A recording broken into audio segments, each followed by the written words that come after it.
Those two stones there, that is the lower jaw of some poor unfortunate.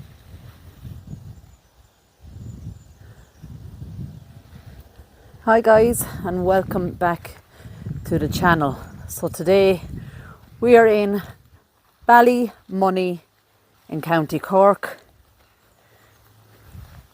This is a beautiful old church. As you can see, it's all abandoned. Beautiful steeple up there. It's almost like a witch's hat at the top, and I'll show you that when we get along. But you can see this is completely sealed off from the public, and I'll show you why. It says danger, unsafe building, keep out. But just up there, I'm not sure you'll see it through the trees, but it's lost most of its roof.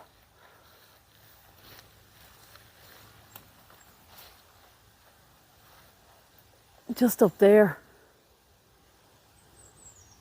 So I'd imagine that it is extremely unsafe, but it's such a shame because, and I don't know whether I'll be able to show you through that window, you can see the orange colour of what would have been some beautiful stained glass windows.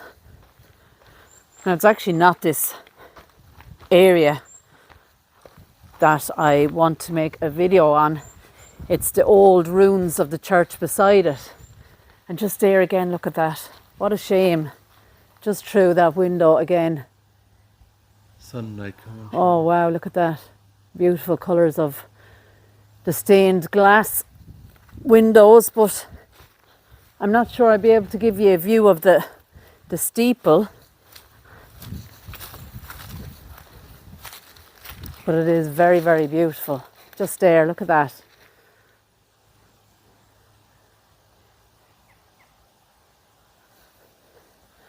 So we have to actually go through this gate.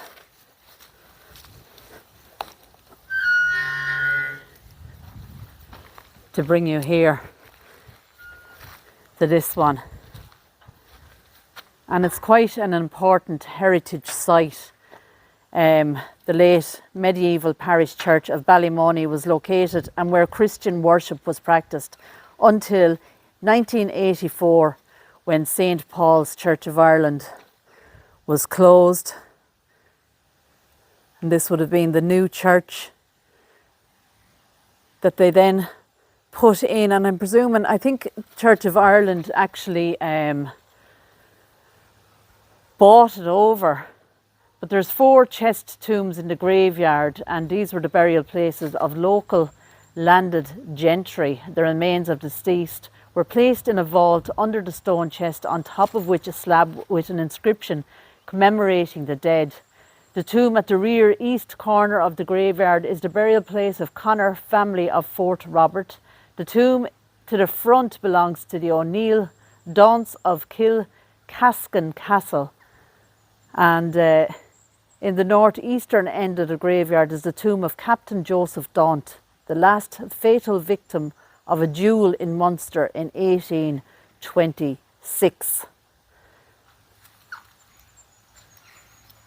So that was just a little bit of info I read there on the little notice board. But this is the church that we really wanted to come to see. And we will read some of the graves that are located around. I'm going to see if we can get inside. Look at that. A beautiful old arched doorway.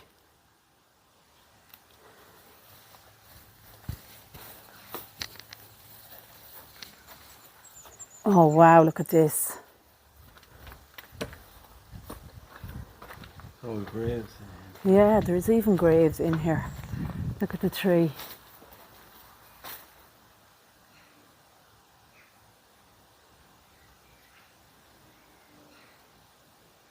It's actually beautiful. There's also a plaque on the wall here. You might read that one first. if we can read it at all. I'm not sure.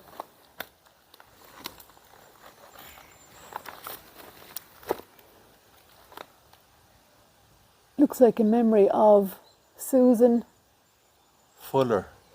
Is it Fuller? Is it Fuller Or Puller, it looks like. 1873, age 69. Her husband is there as well, Robert. He was 82 when he died in, I think it's 1881 there. Looks like a bird, doesn't it? It's probably a dove, was it? On that there. So that's a new name I haven't heard of before.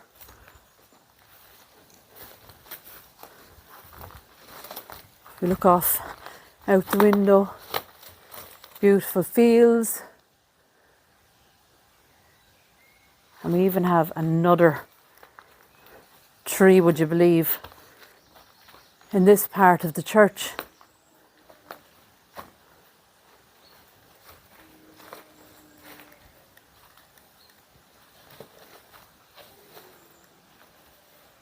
That is huge.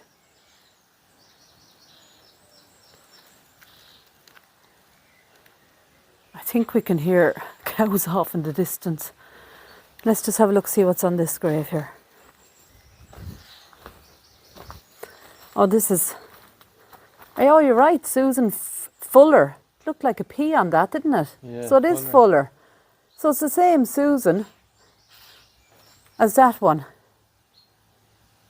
So I don't know why they erected a headstone along with a plaque, but possibly they just wanted to make sure that the grave was recognised for years to come. So that would have been the bell tower there. There's a lot of stone markers in here. Yeah, I just got to say there's a third tree here. We've 3 trees after taking over the ruins of this church. Usually just the stone markers would be outside the church. Yeah, and the headstones. Do you know, the people that were, I suppose, more well-to-do would have Yeah. been buried inside. But yeah, those are all just stone markers here. Quite strange, all right. Cut that tree down. And that tree, there would have been another one, and they've cut that down. But I'm going to bring you back outside. And we're going to walk around to the sacred memory of the Stanley family. All these died in faith. This is the back of the church. You'd wonder why that would have become abandoned, like, you know, it's a fine modern building. And in there even we have some newer graves, but it's all sealed off. Just here we have some burial mounds. They're always quite sad to see.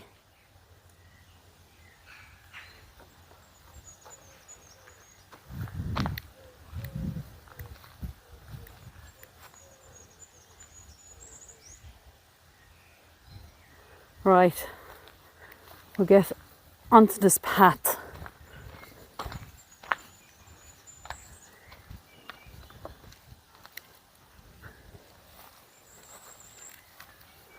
Now, try and manoeuvre my way in here.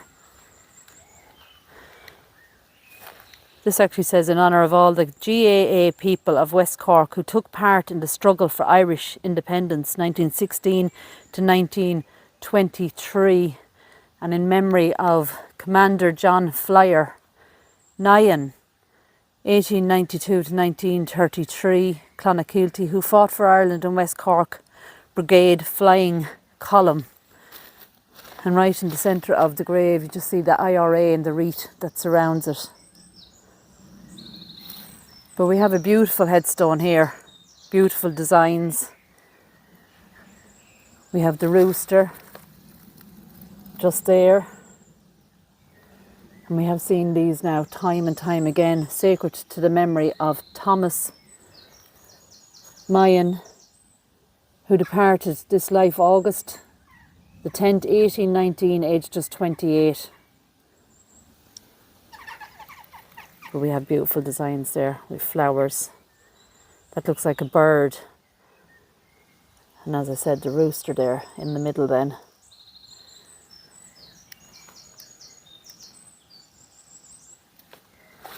Right. Now when you see this pathway, it looks like we're almost walking into some enchanted graveyard. And you'll see why in a second.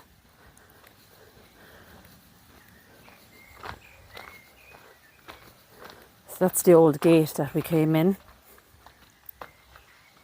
Look at this.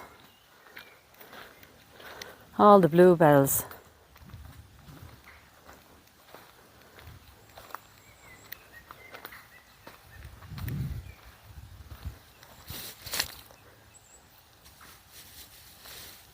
This is absolutely beautiful. All of those are little bluebells.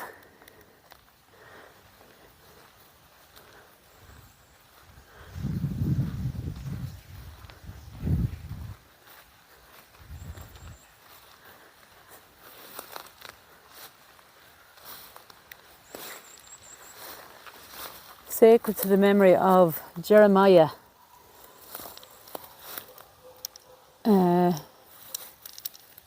What is it? McGrath, is it? Okay. Who departed this life, this life. Then what's up here after life?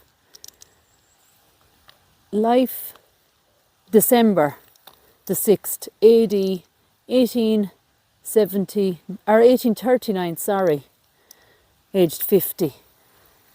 That is a beautiful headstone, but it's definitely going to fall very, very soon. Right, back out onto this pathway.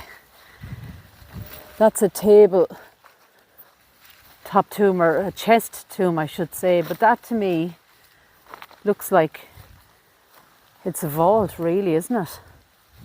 It's definitely a vault.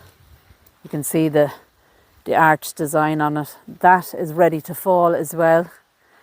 And if you turn around, that to me looks like a vault as well. But that is just gorgeous. It's almost kind of creepy, hauntingly kind of beautiful, all rolled into one. This one would have had beautiful rails around it. And they're almost completely lost. They're all broken, look at that. That's actually, the tree has actually, they're gone in through the tree, or the tree has grown itself around the rails. There's so many bluebells, I should say, around here. But look at this. And this is open. That is a huge vault, isn't it? Absolutely huge. And straight away I can actually see a lot of rubbish in here, which is a little bit sad. We'll have a look, see what we can see, if anything at all. A lot of rubbish, my God. Some stones with like a basin. Say there's parts of a wreath in there, but all around scattered, right around. See those, of course there's drinking cans there, but there's human remains scattered everywhere across, just where the cans are. Like it's just lots and lots of very small human bones. But if I make my way around the side here, I think they're bits and pieces of wreaths and all, aren't they? They're definitely bases of like wreaths. But up there in the corner, that is full of human remains there. They actually look like the pelvis, hip bones. Do you know something? That is actually a full skeleton. Right up in the top corner. Can you see the... Where's the skull on? The top. The skull is... Do you see that where you can see the pelvis bone? You can see the ribs. I'm not even showing you right. Hold on. That there. You can't really make it out like I can see it. All there. That's the hip bone. Where my torch is now, right there, is actually the rib cage. The arms are kind of down to one side of it. And that is a full skeleton without, unfortunately, the skull is gone. Oh, there's teeth over there, look. Huh? See there, straight. Oh, The my jawbone. goodness. That's where it is. Right, see those two stones there? That is the lower jaw of some poor, unfortunate person that was interred in here and hoping for, I suppose, that they'd be covered for the rest of their lives. But that's what happens in these vaults. You know, the wet gets in. Animals get in, I suppose. And we have no hope of ever fixing that. That is a huge You'd never move that. stone slab. You'd never move it. See how thick it is here? Yeah. And the length of it. When you look down. Oh yeah, it goes right down to the bottom there. That's a pity. We have seen ones like this before that we have been able to kind of set the slab back. That is unfortunate. But what can you do? But it's just, you know, these people did think they were going to last forever. And these were amazing vaults when they originally were interred in them. But unfortunately, that is what happens. That's probably 200 years old or more. Now, there is a very interesting headstone straight ahead. And it definitely gives you a feel of castle style. Definitely castle style.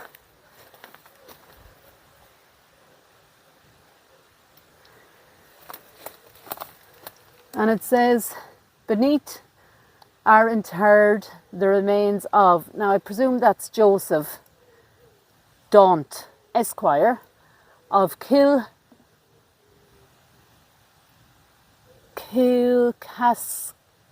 I think it is, who departed this life on the 31st day of May 1826, and he was 46 years of age when he died. It says something at the bottom, his wife, his afflicted widow and children have erected this monument to the memory of the beloved husband and parent. So we do know that this man did live in a castle, and hence the beautiful memorial. His widow and the children put for him right here. I think it was that castle you mentioned at the beginning of the video. Oh, possibly, yeah. The Daunt family, yeah. Yeah, the Daunt family. So if I can find any pictures, I'll definitely put them up. I don't see an inscription anywhere else on this. So possibly he's the only one here. So instead of building a huge mausoleum, he just had a simple enough looking. Well, I suppose the in a style of castle. it is quite, I mean, we have like these steps up, and then we have the base, and it is definitely castle style. So that would have cost big bucks back in the day.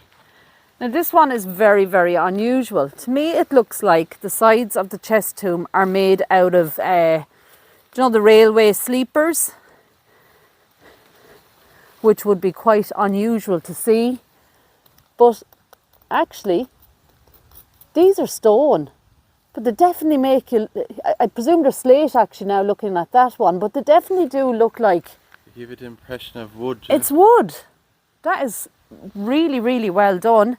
This also, I think, is a vault, because you can see the shape. And you know something, the more I see these vaults, the more of them had these massive chest tombs and then the vault underneath it. I know the sun is kind of hiding the chest tomb there. That gives you a better look at it. There's actually something up at the top. I wonder, can I get up? Oh, there's a lovely, like a plaque here. Beautiful writing. To memory of McGrath Beamish of Clogheen, who died the 26th of February 1822. That's actually stone. Oh no, it's not, is it? No, that's metal or iron, isn't it?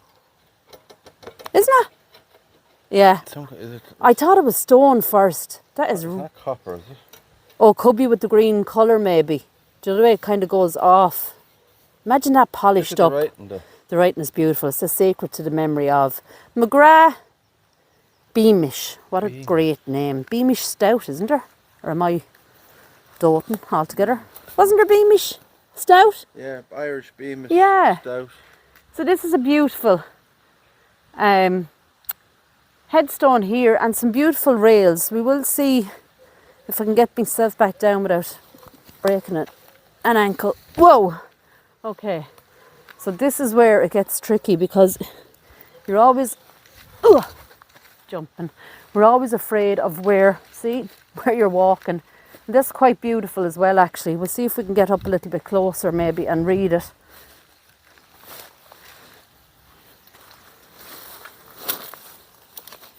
Memory of something right. What's the first name? Is it Thomas? C-H. Oh, it's a T, yeah. Thomas Wright. Who died right at the end there, 1880. That's that lead. It's the lead writing, and even though it does look quite beautiful, it doesn't last at all. It eventually just falls off. But look at those for rails. They are quite beautiful. And even actually, look at on the headstone itself, it has these beautiful columns with designs on them, right up to the very top.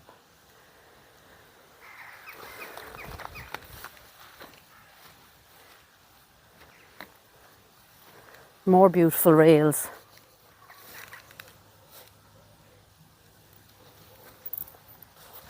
And this is the other side of this beautiful church here.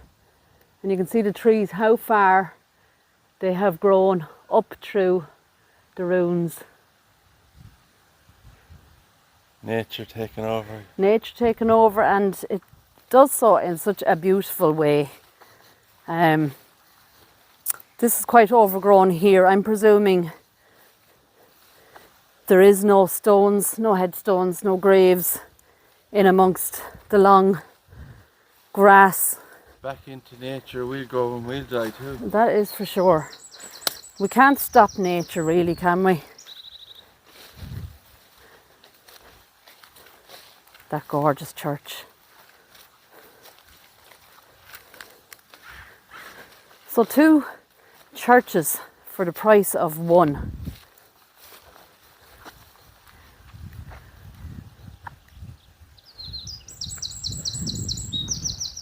And this gorgeous pathway down along to the gate, and we have the birds singing, which is also very welcoming.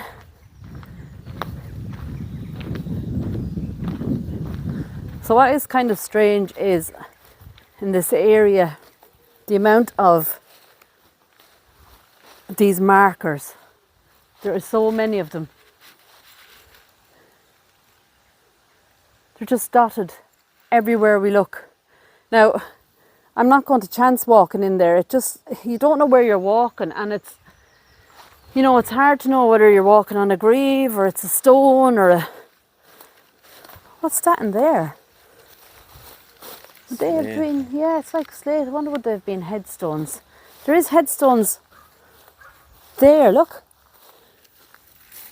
And the writing is probably completely covered on the other side. Yeah, the writing would have been on the other side. It's completely covered. There's 3 of them there, all in a row.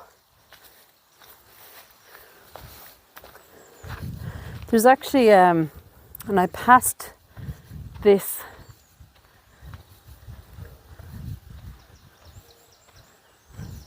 This is like a little private family burial area. But within the walls,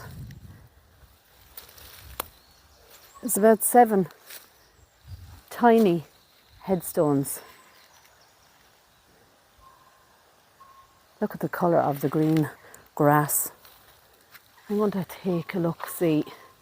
And once again, just all dotted around are these little markers.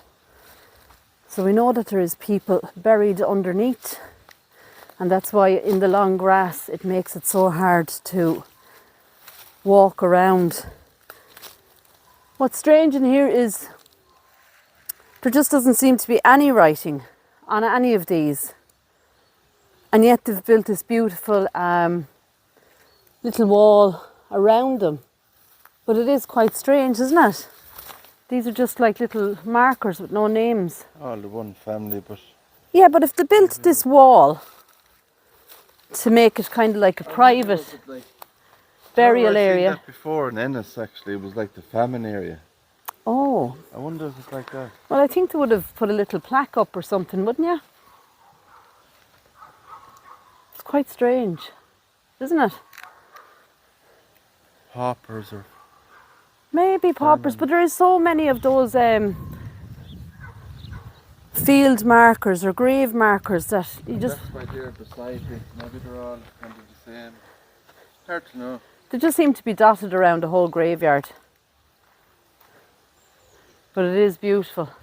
So guys, with that being said, unfortunately I'm not going to chance walking in through the long grass because I've tried it before and it is just too dangerous. But you can see the beautiful headstones among the beautiful bluebells. But for now guys, take care. God bless. If you do happen to like this video, give it a thumbs up and subscribe to the channel if you haven't already. And I will see you on the next one. God bless.